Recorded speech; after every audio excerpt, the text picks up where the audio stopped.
He's trying to get you a lot more than a cup of coffee. In fact, accountant David Scott wants you to have more than $10,000. That's the amount electricity account holders in Napier and Hastings could receive if Unison Networks was freed from the Hawke's Bay Power Consumers Trust, which controls Unison Networks on behalf of the consumer owners. Scott wants the electricity account holders to hold their shares in Unison themselves, eliminating the trust so the shares could be listed on the New Zealand Stock Exchange. The trust runs an ownership review of Unison every 5 years, but Scott says the review does not let consumers know they could receive a large sum of money. In this ownership review, one of the options that was considered was the allocation of these shares. However, I believe that this option was poorly developed. There was no mention of applying for stock exchange listing, and also the financial ramifications of this option was not spelt out, telling power account holders approximately the value of these shares that they would receive, and the future dividends that they may receive, and also saying that they would have to deal directly with the company and they wouldn't have the trust as a middleman in this ownership structure, and the trust would disappear. For all eligible consumers, the value of the shares to be issued would be approximately $10,000, and it would probably be quite a bit in excess of this, assuming the stock exchange agreed to the listing of Unison Networks Limited.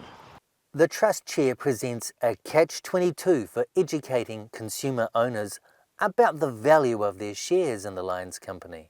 If the voice from the consumers, from the beneficiaries, was strong enough to say that the company should be sold, at that point you work on a value and determine a value. But if people didn't know what check they'd get, how can they make any kind of decision? And therein lies the problem, because many numbers are bandied about, as they were at the public meeting, of sell the company and everyone will get X number of thousand. Well, that's pure speculation as well. Unison owns the lines of Napier, Hastings, Taupō and Rotorua, and several other electricity sector companies, some overseas. But Unison's true value lies in its ability to make consistent profits, something that's easy for a legislated monopoly. Scott is not only critical of the trust for not fully presenting sale options to consumers, he says the annual dividend paid is simply not enough. If you have a look at the dividends that the trust has paid out over the last 22 years, it's paid out $203 million worth of dividends, which means on the assets a return of about 1.7% per annum. Over this time, inflation has been 2.2% per annum. And for an equity investment, a return of 1.7% per annum is pretty unsatisfactory, really.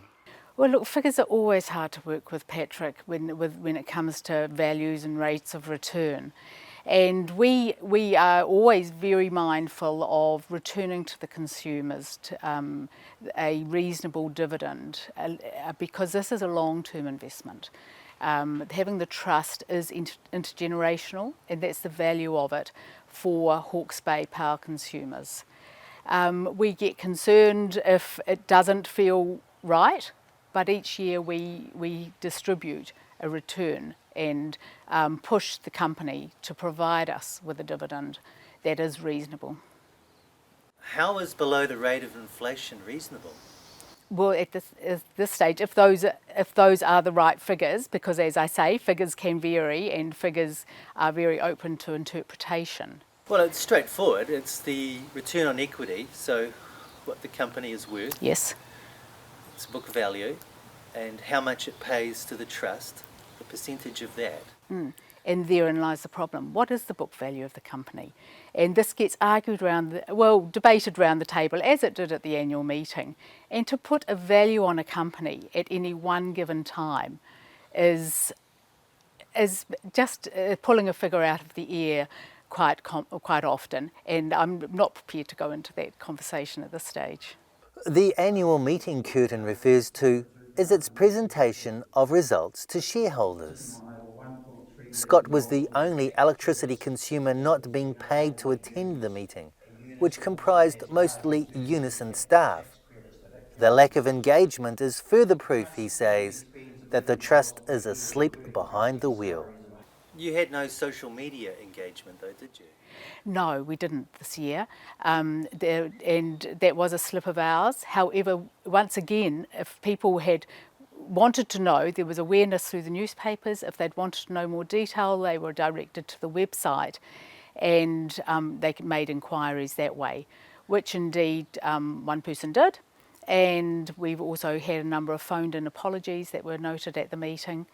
So there again, it's the age-old problem of how do you get people on a gorgeous Thursday afternoon to want to go to a meeting when they haven't really got anything they're disappointed in.